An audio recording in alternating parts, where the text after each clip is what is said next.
raised in Nebraska. What's your real full name? We want your full name. Pardon? We want your full name. Oh, well, it's Walter Gayle Fisher, and I write W. Gayle Fisher, and all my information into I put my name down. It's W. Gayle Fisher. And I never knew my name was Walter until I was 13 years old. That's the truth. I didn't Really? I didn't know my name was Walter. Now, where did the Gayle come from? I can't remember to tell you. I don't know where Gayle came from, but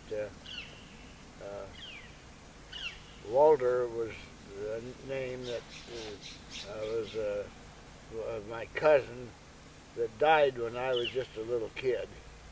Got killed. I don't remember how.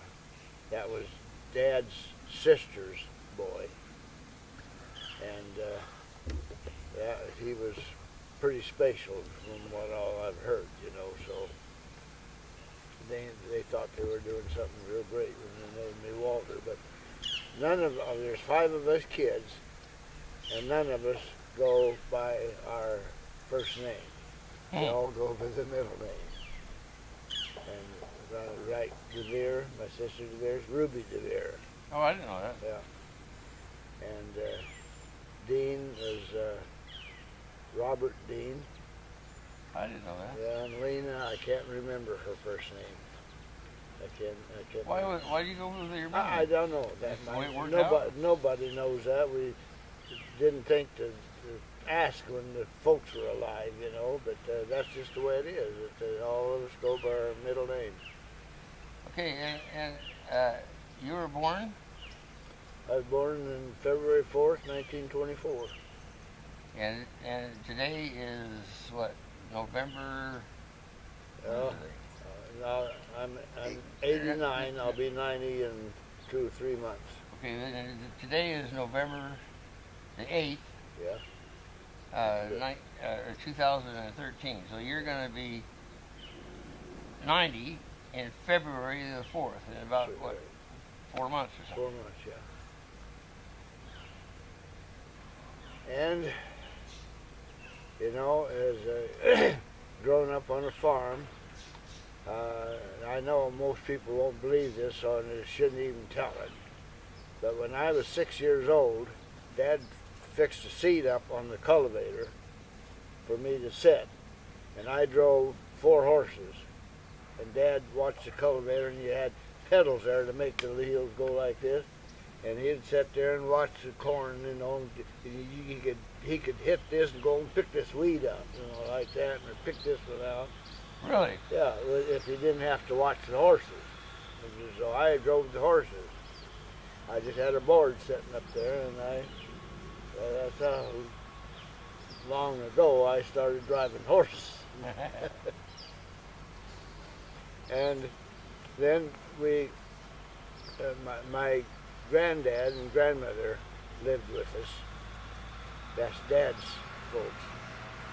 And when we were 5 and 6 years old, there was 3 of us kids that was under Dean and Lena. They were 8 years older than when they started having us next 3.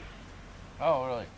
And so it'd take my sister that's next to me, and Granddad, he was a great big man, 6 foot something, and big and strong, and he'd have a hoe in each hand, and he'd go down and he would walk between 2 rows, but he could reach over and he'd take 4 rows cutting weeds. Right. And when my dad was, I used to hear people come when they come to, for dinner or something, or a big holiday, and all the men would get out. And my mother there was 11 in her family, so there was quite a bit of men. Half of them were men. And I can remember as a little kid said, "Look at there." My dad's name was Leander. They called him Gander. Said, "Look at there, Gander." He said, "You look there." He said, "Oh, look at there." She said, "Look at that sunflower growing up there." And I was just a little kid. I said, "Yeah." I said, "You go up there, and there'll be a bird's nest down at the bottom of it. Oh, really? Yeah, left it there so it would protect that bird. Oh, really? Yeah. Is that right? That's the only damn thing that was in that field was you saw a sunflower growing. You know they'd grow 10 foot tall. You know. Oh, really? And that big around.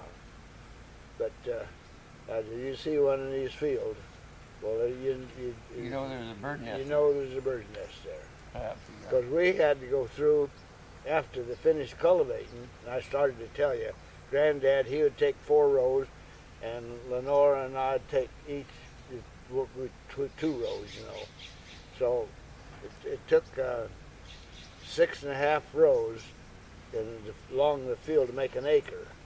We'd take an acre going and an acre coming back. Well, what was the crop? Corn. Corn. Corn, yeah. Yeah. And we'd do that when the corn was about the top of our heads, you know. And the corn would get 6-8 foot tall, you know. It was fertile ground. You guys had a bunch of marijuana, Oh, when my granddad homesteaded that place, there was we called it a creek, but it was only on time it had water in it was when a big rain, and we had big rains. And Granddad said that, and we called it hemp. We didn't call it marijuana. We didn't know it was marijuana. And Granddad said he had a big flood, and then this stuff started growing. Well, it grew in an area where with the water run just when it had a big rain. So they didn't worry about the stuff. They just left it there, you know. Yeah, you couldn't cultivate anyway. Yeah. And that stuff grew probably 15 foot tall. Us kids used to stand on a saddle horse, you know, out in the middle of that, and we'd reach up there and get 2 saddle horses, you know, pull it together and put a rope on it, and then the stuff went down there. We'd cut out the stuff in the middle and cut a hole, and then we made teepees out there. Oh, really? Yeah, we each had our own teepee. Made out of hemp. Yeah, just of that hemp. And it was after I think I was married, but when I heard this, someone sent us a paper, because I was moved, you know, from Nebraska to California. Someone sent me a paper, and I saved it for years, and it just disappeared. But the biggest marijuana find in the United States. Oh, really? Yeah. And that stuff was so tall, you know, it was 15, 20 foot tall. Yeah. And we called it hemp. And one time I went to a fair someplace, I don't remember where. I walked in and said, "What the heck have you got this hemp in here showing off?" He said, "That's not hemp, that's marijuana." And that's the first I knew that what I'd been, like, I could smell it. Hell, I could smell that thing before I ever saw it. Yeah. And that's how I could remember it, just for the smell of it. Yeah, you could have been getting high all those years. Oh my God, we could have been multimillionaires. You really might. You could at least have gotten stoned. I bet you in on that creek bed, I bet we had 10 acres of marijuana that was 15, 20 foot tall. Yeah. Yeah. And I could smell it, and you know, I smelled that so many times. Every time we had to go get the cows, there was a pathway that Dad kept just kind of cut out, you know, to ride the horse. You had to put your head down like this and ride the horse through there. And then the cattle could come through there. But if you had to put a piece of equipment, we had to go way up around and around, you know, to get up to that land up there. I think we were multimillionaires and we didn't know it.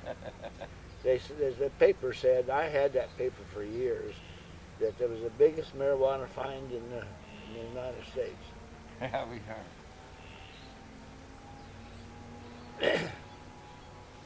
So then you went. You lived in um, Nebraska up until how old? Oh, let's see, I was in my early 20s. And why did you move out to California? Well, when I was on the farm there, your mother and I there was a surprise one day when her Uncle Ted was her favorite person. Mm-hmm. They had moved to California, and we didn't know it, but we had a baby then. That was in wow, can't even remember my own kid's name. Yeah. Nancy was born, and they came back to see her, and that's what they came back for, you know. And I forgot what I was going to say now. About coming back to Oh, to so California. anyway, yeah, they were there for 3 weeks, Uh-huh. and they talked us into coming back with us. It wouldn't cost anything.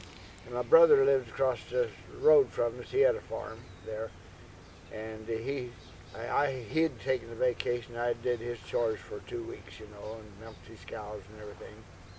And so I knew, and he said, yes, I'll take care of your place, you know. So we got in their car and came to California with them, and we were out here almost a month, just short of a month. And by the time I was at it, I was, you know, used to getting up at 4:30 in the morning, and I still would wake up 4:30 in the morning, and there was nothing for me to do. And I finally told Uncle Ted, that was your mother's uncle. Yeah. And I said, isn't there something I could do? I'm going crazy. I'm going crazy. He said, well, you can come to work with me if you want. Well, I went to work with him, and he said, you can watch what we do. He had a body shop. Well, they were hiring someone to wash cars, you know, used cars, his boss. And I told Uncle Ted, I said, why don't you let me wash those cars? And he said, well, there was a place, I don't remember what the business was, but anyway, they were painting it. The cars go by and they got paint on them. There was 27 of them that had paint on them. It had to be with, buffed out like that, and then put wax on them and polish them, you know. And my uncle come up there, and I was doing that just to have something to do, you know. And so he came up to me and he says, you say you could do one of these a day? And I thought he was joking, you know. I said, well, yeah, I can do one of them a day. So he bid these. There was 27 of them, and he bid these. Back then, I thought it was a hell of a lot of money. But anyway, when he brought them in there, I was doing 3 a day. Well, his boss said, my God, he said, I never saw anyone that could do 3 of those a day. That was buffing them out and waxing them and polishing them, you know. And so when I got ready to leave, he says, you know, he says, I could sure use someone like you here. I said, yeah, I got a farm back there. And he said he'd give me, it was $35 a week. Huh. Good God Almighty, in Nebraska, you couldn't got that much in a month, you know. And I went home thinking about that, you know, and I was telling people, you know, what he offered me, $30, all bullshit. Nobody gets that kind of money, you know. And I just got to thinking about it, and I said, my God, maybe that's what I ought to do, you know. Well, anyway, long story short, when I went on that farm, I was single, and my dad and no one knew I had rented that farm. Everyone moved the first day of March 1st. Well, I'd rented that, and I was going to high school. For 3 years, I bought an old tractor, GP John Deere. That they were going. They were had a big rear axle like that, so he could run over a row, and the front the same way. And then they had to buy special equipment. Took 3 rows, you know. He planted it and everything like that. Well, anyway, I had that tractor. 3 years in school it took me, and the guy that was my teacher, he was from Omaha, Nebraska. Well, he knew the John Deere dealer down there, and this was an outdated tractor, but then they had the 3-wheelers, you know. And so he called or wrote down there and told the guy that he had a boy in there that had a GP tractor, and we needed parts for it. And the guy told him, anything you want is free. I can't even give the parts away. Huh. It's outdated, you know. Well, when I got done with that tractor, it was like it just came out of the factory. Everything that we could put on that, we put on it. New engine, everything. And while I had it in that shop, someone suggested I put rubber on the front wheels, you know, because they had those tires with a thing in the middle of them like this, you know, to guide it. Oh, yeah. And so we put tires on it, and then all but, of course, just used 16-inch tires, you know. And but all it cost me was the rims. And so I took it out of there, and I had it on the farm. Dad and I would use it on the farm. With Dad had 2 Model A John Deeres, and so when Dad went to Omaha one time for something, he came back, and he had 2 big rubber tires. They were used, you know, but the guy gave them to him.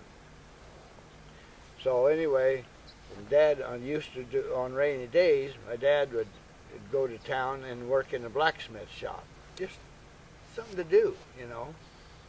And he'd make stuff for himself, and stuff we could use on the farm, you know, or fix it. And so Dad went down there and he told him, he said, my boy bought this, or fix this tractor up, and I bought him some rims. He said, what would it cost to put to cut those off and put these rims on there and these tires? And he said, not a goddamn thing. Was that what he asked her dad? Not a goddamn thing.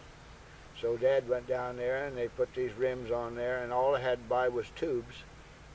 So I had a tractor on rubber, and there's no way I could explain the difference between the same tractor on steel and on rubber. It just, you wouldn't believe it, you know. You could go a gear higher and still have the same power, you know. Huh.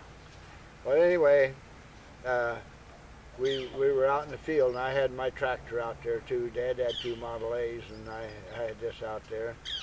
And the richest guy in our whole community, it was the start of the war, and you couldn't buy anything new, no tractors and nothing. He came out there and he walked up to Dad and he says, someone told me that you had a GP, that was what they called, GP John Deere. It was all fixed up. And you could buy a new Model A like Dad had for $750. So this, in reality, this thing would have been worth maybe $150, you know. Uh-huh. So he said, well, that doesn't belong to me. He said, it belongs to my son. So he came up to me, and my dad didn't know it. I had already rented a farm. I hadn't told him. And he said, he wanted to buy that tractor. I said, no, I can't sell it. And he said, well, how much you want? I said, I don't want to sell it. And he kept going up, you know, 300, 400, 500. He got up to 650. And Dad heard him, and Dad said, let me talk to him. He said, did I hear you say you rented a farm? And I said, yeah. He said, I'll tell you what. He said, you know, it was those hogs we got there. We had 100 head of hogs that we were feeding. We ran out of feed. Dad said, if you'll let me have that 650, he said, to finish those hogs down, he said, when you get ready to go, you know, move the 1st of March, you know. He said, when you get ready to go, he said, you can take your pick or pick. One of the tractors had rubber just on front, and the other had rubber on all four. And then one of them had he'd taken it in to John Deere and told him to make it like new. So I thought to Lezo, and I said, I'd like to have the rubber, but this has just been overhauled and everything, even painted, you know. So I better take that one. That was the first day we'd use it. Well, we used it to finish that job. And anyway, I go back to this guy, and Dad said, well, let me, talk to him. And then he came back and said, well, he told me you were rented a farm, and you're going to leave 1st of March, but you can take a picture of these tractors. Well, I took the one that had steel on the back, because it was completely overhauled. That's what Dad paid for. Well, I got it out, and the first damn day I used it, it used a half quarter oil, you know. And the next day, it just kept using more oil and more oil. And someone said that, well, my neighbor, he had worked in John Deere tractor company, you know. And he said, well, maybe just take time to break in. He just got so used more, and he used 2 gallons a day. Wow. So the fact that he had worked in a place like that, he said, I'll help you. So we tore that apart, and we put new rings in it. And then the rod started to knock. And it's just one thing after another.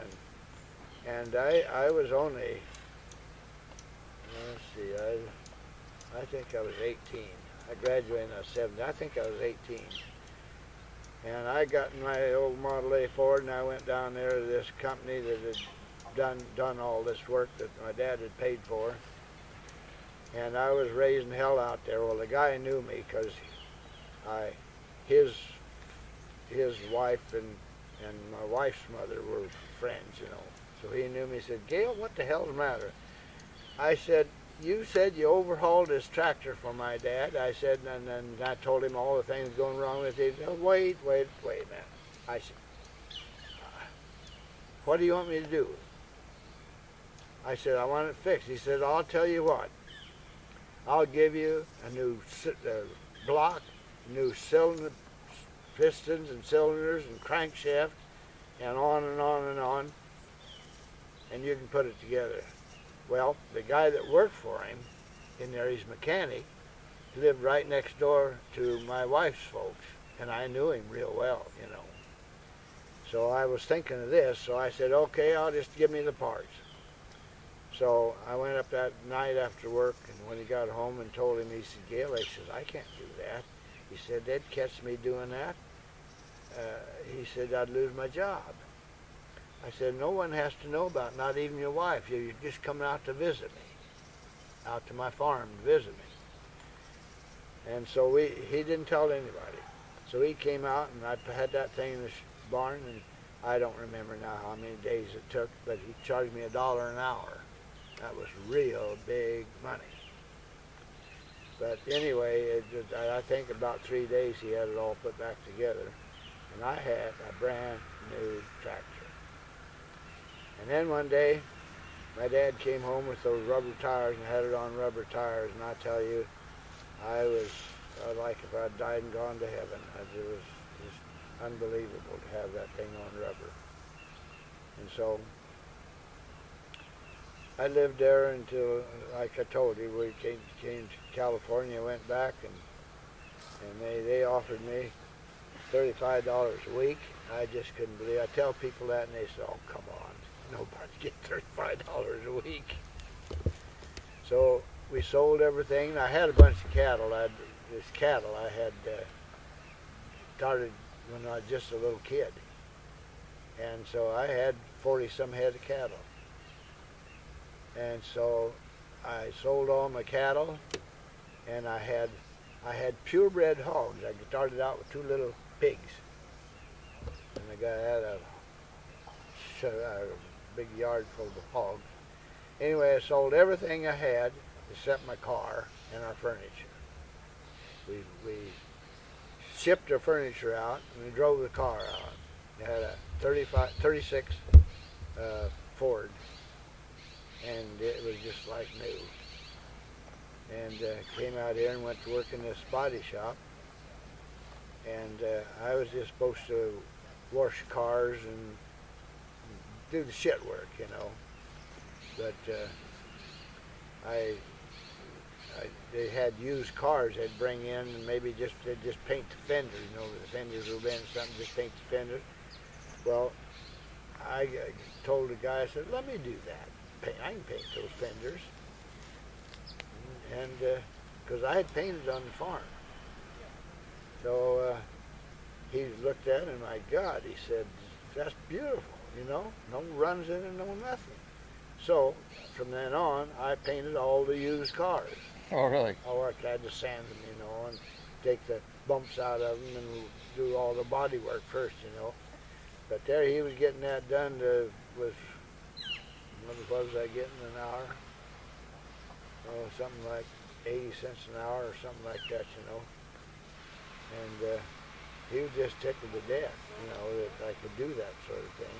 And I'd do it in about half the time that anyone else would do it, because I didn't know any better, you know. I just thought I was supposed to do it as quick as I could. Yeah, you had that farm work ethic. Yeah. So I worked there for, several years, I don't know, 4 or 5 years. And one day, got to coughing, and I did coughing at home. I got to coughing in the shop. I coughed up a handful of paint out of my lungs. They couldn't believe it. In fact, the guy, my boss, took him and put it in something to show somebody, the doctors, you know. And I got through coughing that up. It was 2 o'clock in the afternoon, and I said, bullshit. I went and got my tools and everything together, went down to the boss, and I told him I'm quitting. Gayle, he says, I don't want to lose you. And I said, I can't stand that anymore. And I said, go up and look. Uncle Ted got what had coughed up. Anyway, I took off and had to walk 5 miles to get home. And the mother was teaching school, so she had the car. So every day I'd get up and I'd walk probably 5-10 miles looking for a job. I didn't find anything. And so I went into, I'd always go to the employment office, and it had said PG&E. PG&E had a job, a temporary job, you know. And I went there and just got there, and there was a guy sitting in the chair, and he already took the job. So I said, well, they got any jobs at the PG&E office? And he said, no. He says, they don't hire anybody. So I walked up there, and the girl came to the counter, and I said, well, she said, what do you want? I said, I want to talk to the boss. And she said, well, he busy. You have to tell me what you want. And I said, no, I'll tell him. Well, he was sitting there in the chair, and finally heard him. He came in and says, what's the matter, Sonny? I said, nothing the matter. I said, I'm looking for a job. And he said, I got 160 people just looking for a job. I said, yeah, but I said, you're looking at someone who can do anything. I said, I have dug more post holes for telephone poles than most of the guys you're working on your crew. I did them from 3 miles from town out to where I lived. And I said, I know how to cut brush, I know how to use an axe, and I just went on and on and on. He started laughing, and he said, you know, he said, I just think I'll hire you on. So he hired me on, and it was in November, and I can't know whether it was a holiday on a Monday, and I had to walk 3 miles. I got there, and I waited all day long, and what the hell is wrong? There's nobody here. So I went back home, and about noon, and I came back the next morning, and it was open, you know. So I told the boss, right? Oh, he said, that's a holiday, and we were closed. I forgot to tell you that. Well, anyway, when you go to work for PG&E, you went on the labor crew. Well, all these things that we were doing, I'd done on the farm since I was that tall, you know. And I just showed up everybody. I just really what I could do. I just showed up everybody. So this was a labor crew, and one day we were just sitting there waiting, to get ready to go. And the survey crew, the guy that was, he wasn't, the boss was driving, and he was, set the stakes and stuff, And he was just pink. He'd gotten poison oak. Oh, shit. So they pulled him out of the pickup and said, well, got someone here could go to help him, and nobody. I said, hell, I'll go, So I went, I jumped in the back in the pickup, and they had another guy that was taking his place. They just had to have a third guy for cutting brush and stuff, Well, last guy they had, this was his first day. He was wanting to work for PG&E, but they called him because he was just on the labor cruise. They called him. He come in with a tie on and khakis, it looked like he was going to dance instead of work. And he was smaller than me, if you can believe it. And he didn't know shit about working. Got up, opened the gate, where we were going the first day, and I was riding in the back there. And he got out to open that gate, and he had a hell of a time. How you had a stick with a chain on it, you put that around, and you did like that, and then you put a loop over, Right. He fussed with that and fussed with that. And then he finally got on the other side where he could pull that around, and then he had to crawl in the belly, get underneath the goddamn fence, And so next time we stopped, I could, and I told him, I said, why don't you just let me get out and open that gate? I said, I'm born and raised on a farm. That's just nothing to me. And he said, okay, well, then from then on, I opened all the gates, And this kid he just didn't know anything, Well, the guy that had the poison oak, he wasn't there, so I was the rear, instead of the brush cutter, they made me the rear chainman. And I had already done some of this, so I knew how to hold a plumb bob, and over the point. And we were going along, and this kid, he didn't know anything. He just didn't know anything. He had the profile ahead, all the bottom of the ditch, fence post, edge of road, and so forth, And finally I went up to my boss. He said, oh, God, he threw his hat down. He says, come on. He said, we're going in. So I went down there, and he kind of cooled off. I said, I know exactly what you're doing here. And I said, if you just give me a chance, just one station, I said, I think I could prove it to you. Well, where we stopped was the ditch and the road, and and I gave him the fence and so forth, hollered back what it was, and so forth. Got up to the next place, and he said, well, I'll come up there and choose a place to set the hub. And I said, I can do it. So I just set it. Well, he started walking up there. I said, I've already got it set. And he stopped, and I could see. He said, oh, So he went back and threw the transit, and we set the point. Came up there, and says, oh, this is perfect. You had to find a place where you could go ahead. Where you can see. Yeah. So anyway, from then on, I was the head chainman. And I worked at that for several years. And then something happened, I don't know what, but anyway, he had got a chance to go to work for the state, probably more money, So he went to state, worked for the state, and they didn't know what to do. And I said, I can do that. I used to, when at noon time and stuff, I'd practice on this transit, setting it up and reading the angle, stuff like that.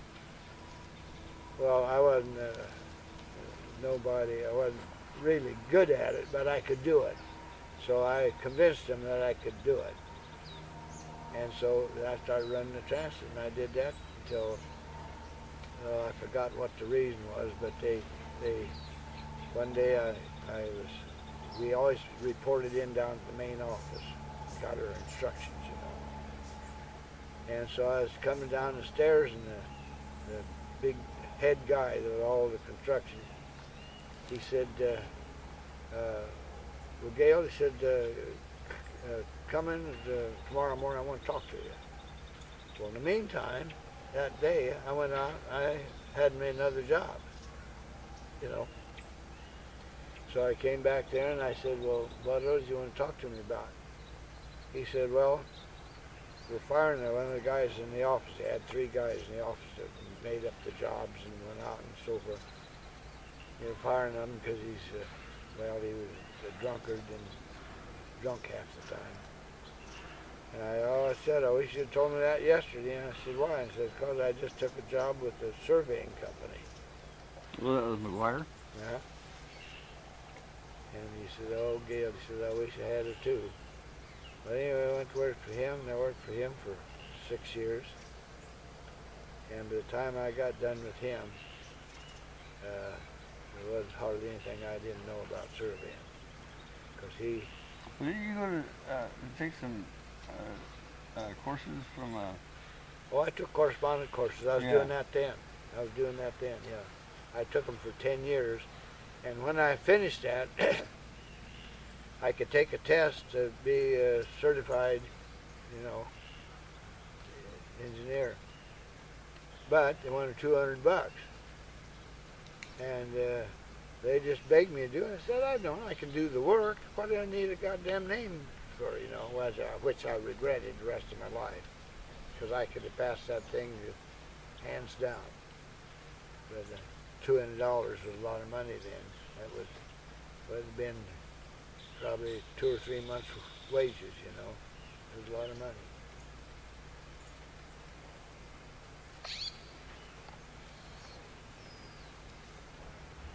But I worked there for... Now that was all this time, and this is the body shop and PG&E and work for McGuire. That was all in Grass Valley. Yeah, that's all in Grass Valley.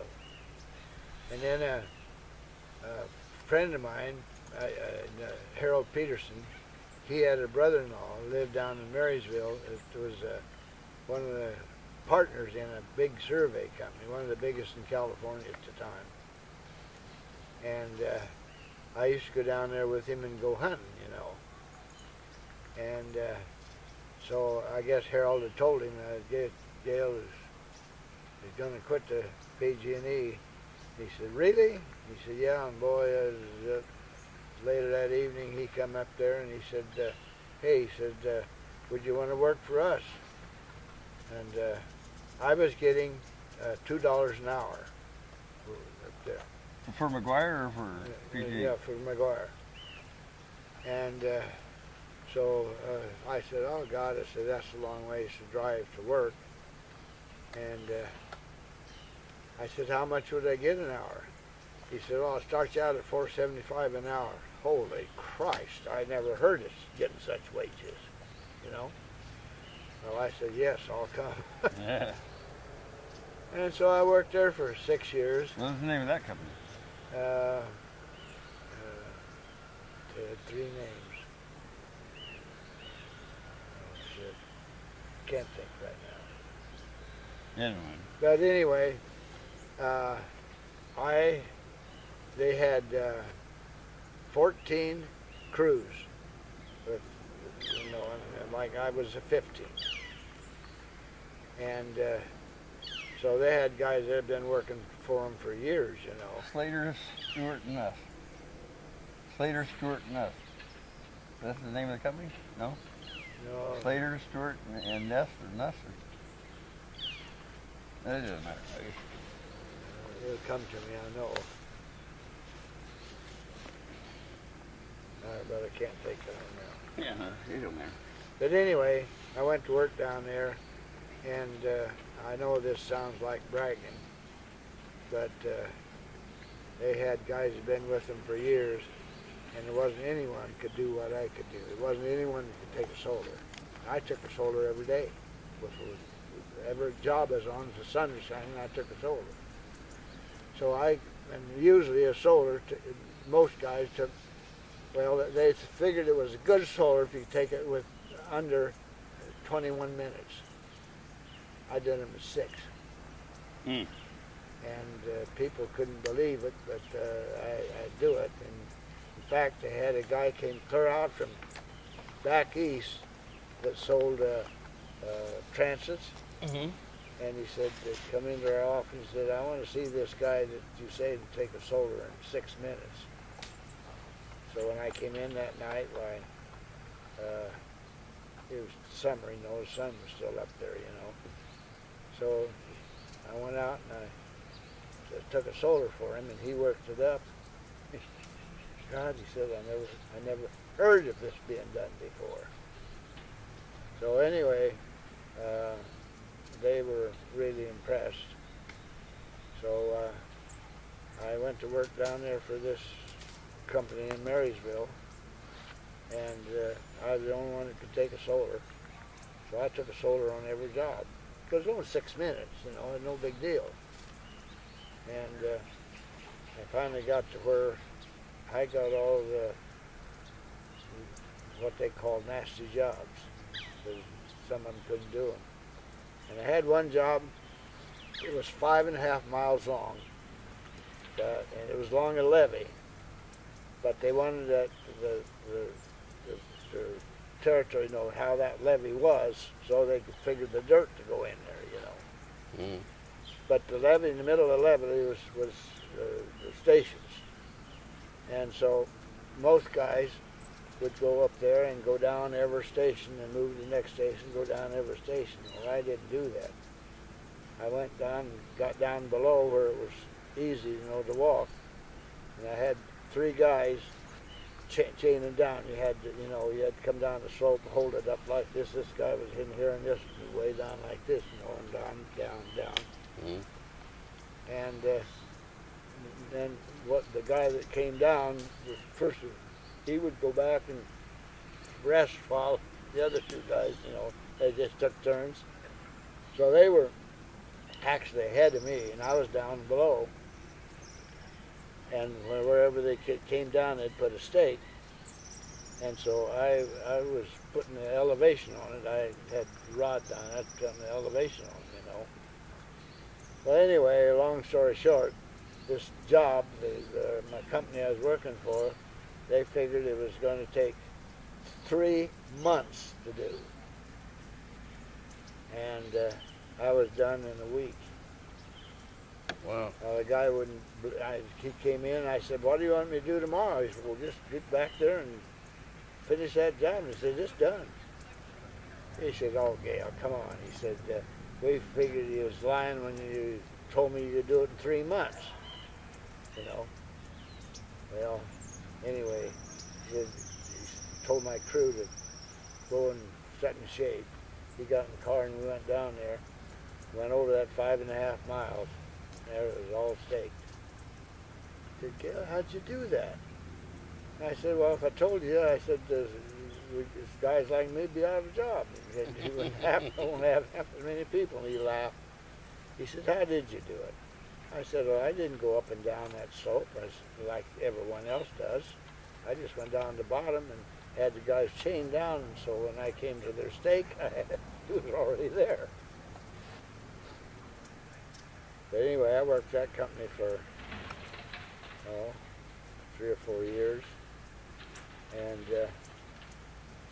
one of the bosses, there was three bosses in the company, and he came out in the job, and I wondered what the hell he's here for, you know. And he visited, stayed around, and finally about 2 o'clock in the afternoon, I said, hey, what the hell are you out here for? He said, well, I'm supposed to come out here to tell you that we're going to have to let you go.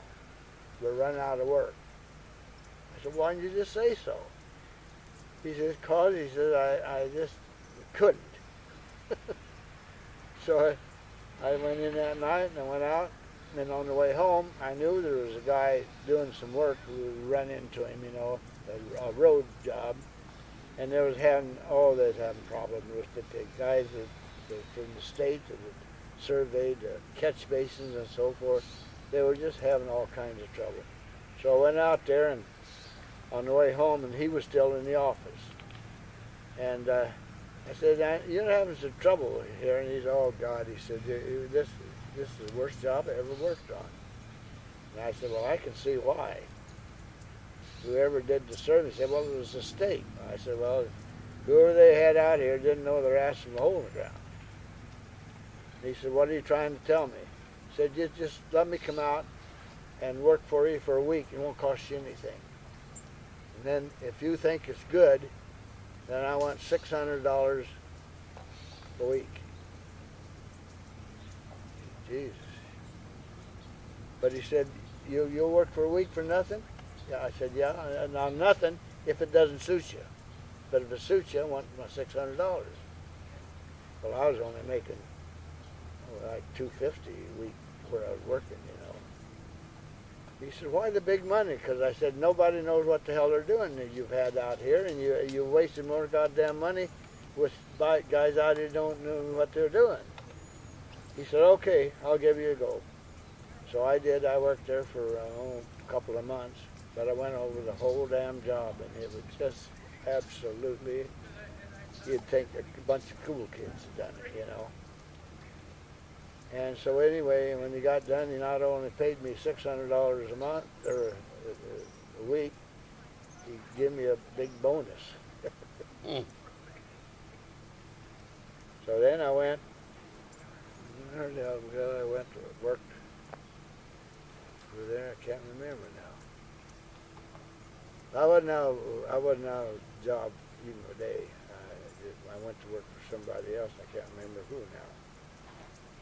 And so that's how you went from surveying into construction. Yeah. Well, you know. You know, I keep trying to think of that name. Something Elliott Ness or. T.H. McGuire and Son. That was. That was a. Yeah, one guy. Yeah, but the company that you worked for up there was. Isn't it funny? I can't think of it. I want to say It's Ness three was names. one of them. Three Ness names. was it one of them? Ness? Mm-mm. Elliott? I don't know. It doesn't matter. I just trying to remember myself. Isn't that funny? I can't remember that. So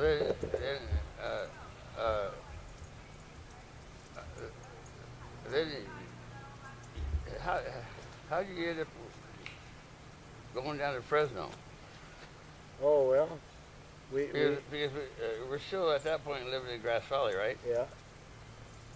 And I went to Fresno. For Standard Materials, was it? No. No. Ruddy?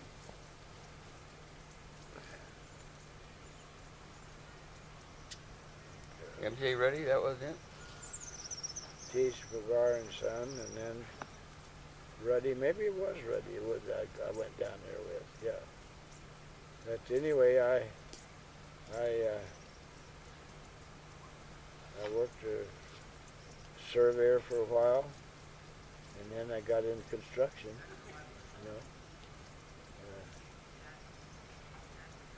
You know. And at one point, you didn't have a contractor's license. You used somebody else's license. Yeah. License number one. Yeah.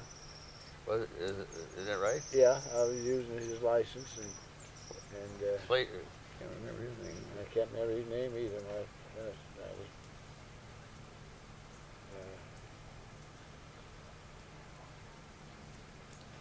But then you worked on it for Joe Ruddy. That's when they were building the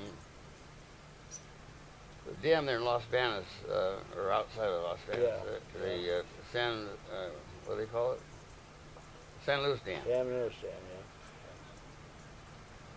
yeah. I did a lot of things that I didn't know it at the time. I didn't know it at the time that other guys couldn't do. You know, I didn't. For one reason, like I say, I could take a solar in 6 minutes, and I haven't asked, but 30 years later, they'd never had anyone that could do that. But I also, I had a theodolite that we had the only two of them in California. And those things were so precise that it's just hard to believe. And everything was upside down and this way when you look through it. And that's the reason for that. The less lenses you have, the more accurate they are. And to get the things upright and straight took several lenses in there. And the scope was only about that long. But I took solars with that thing and everything. But your guy was upside down. You looked at him, he was upside down. And it took a long time to got used to it. That's why they weren't popular, But they were so accurate that I could. Some jobs I went on when I had a regular survey instrument, I had to set and take six times around, and every time you move over a few, so that if that thing isn't correct, it corrects it around. And I'd have to do that 6 of those 6 times. That would take, an hour or so, But that's how precise some of this work we was doing.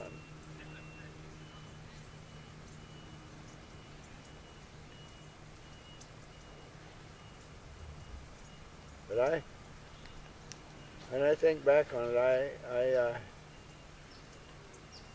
wonder how many people ever got so they, if they did, how many people got so they could take a solar in 6 minutes. I never heard of anyone that could, but I had to have someone with me to hold it over the sun so I could read the thing without getting my eyes put out, So, what do you remember anything significant about me when I was growing up? Well, I remember, Mike, that you were always less like a little dog. I turned around and there was Mike. You wanted to know how I did it and why I did it. And at first that just bugged me, But I got so finally I know, well, he's doing that for a reason. He's learning something, But you were taking up my time. But I told you about that time, we were moving that big shed, that chicken house. Well, that chicken house was probably 80 feet long and 30 feet wide. It was clear to the back of our lot. Well, I went out there and I poured the foundation for it. I had the foundation already poured. And I put some boards. I got them someplace. They were about 1 foot wide and they weren't quite 2 inches, an inch and a half maybe. I had a pickup load of them. Well, I got out there one day and it was all ready, and I got some wheels underneath this thing, those axles, and I had those boards there, and I was getting all ready, and I couldn't get anyone to come and help me. So I told you, I said, you wait here. I said, I'm going in to make some more calls. Came back out there, and you'd push that damn thing down to the end of those boards. I said, how'd this get down there? He says, I pushed it down there. So I put some more, took those boards and I went ahead. I said, now you show me how you, he just pushed it down there. And so we pushed it down to the concrete, and then I had a real jury-rigged thing fixed up so that the concrete was here and the building was a couple inches above it. And so you push it over the top of this concrete, and I had to fix, had iron pipes, rolling on it, and got it so it was over there, and then we started jacking up and pulling out a pipe, and jacking up and pulling out a pipe, and so forth. We just set right down on foundation. And then I had to read fix the chicken house, make it into a chicken house, but it had the roof on it and the sides, but I had to fix it right. And then a guy that was old and gone out of business, he raised chickens. That was how he made his living, selling eggs. And he had 400 of these nests, and they were just about that wide and about that long. And he put one hen in each one of those. I remember those. And You hung then those the for eggs the rolled down to the front. You just went along and picked the egg. Mm-hmm. Well, I had a card on each one of those. I remember those very well. And you put The marks. whole year on one card. Yeah. And every time they laid an egg, we had to, when we collected an egg, we had to mark on that day. Yeah. And then the first year, this old man told me, if they don't lay, I forgot, 15 eggs a month, I think is what he said, get rid of them. Oh, God, I couldn't do that. So the first year I didn't make a damn dime. No, I didn't make a damn dime. So the next thing he said, well, Gayle, he said, I spent 40 years doing that. Now, if you don't get 15 eggs a day, the hen will get rid of her. So I built me another building out there where I could take this old hen and put in it, you know. Started doing that, and I started making money. And then I think I had 10 of those funnels made up. You know. Put them in upside down. Yeah. And you put them in there, just put them in that funnel, and their head stuck out, and you just went along and cut heads off. And then in that funnel, they bleed. Yeah, they'd bleed. And so we just started killing them. Well, those hens, see, were in these cages. You took them out and they couldn't walk. You know, they just stumbled along. Well, I found out that I was selling them for old hens. And so one time I took some in, and a guy and I didn't, he had a new employee. I think it was arrested. And so he just took them. And so they were serving him, and someone says, boy, God, these chickens are good, you know. Well, you think about it. They sat there for their life, and they weren't moving an inch. So they're tender. Tender. They're just like a chicken 6 weeks old, you know. So anyway, when I found that out, I got the price up. Man, I was making money. Jeez. Well, I remember that when we killed those chickens, the process was that you had that board with these funnels in. Yeah. We take the chickens and you put them in there upside down. You pull their heads down. Take a butcher knife, cut your heads off, and let them bleed there. Yeah. And then you had a 5-gallon bucket or something like that. With water, with a butane fire in there. Butane fire on it, and we'd take them out of the funnels, put them in there, and what do you call it? Scald them. You take them by the neck first and put them down. Then you put them up and take them by the legs and down, and then the feathers just almost fell off. But we had an assembly line from there. The chicken would go over and would pluck the feathers, and then from there we singed the hair off. Yeah. Off of them. Then the next station was we gutted them, right? Yeah. And we would take out the heart, the liver and the gizzard, set those aside. Yeah. And then from there we'd wash the chicken out and stuff like that. Then it'd go down to the next station, and then we'd cut them up there. And I remember cutting those the gizzards. You had to hold it just right and cut just the right depth. Yep. And if you cut too much, then you get into that hard thing. The hard deal there, which inside of that was where all the gravel was, and then you have a friggin' mess. Yeah. So if you cut it just right, you could take it and you just peel the meat away from that hard sack that held the gravel. Yeah. And you throw that out, and but all the relatives and friends and everything would be on this assembly line. I don't know how many people, maybe 20 people. Huh? I don't think quite that many, maybe 10. Yeah. You guys ready to take a short break? Yeah, sure.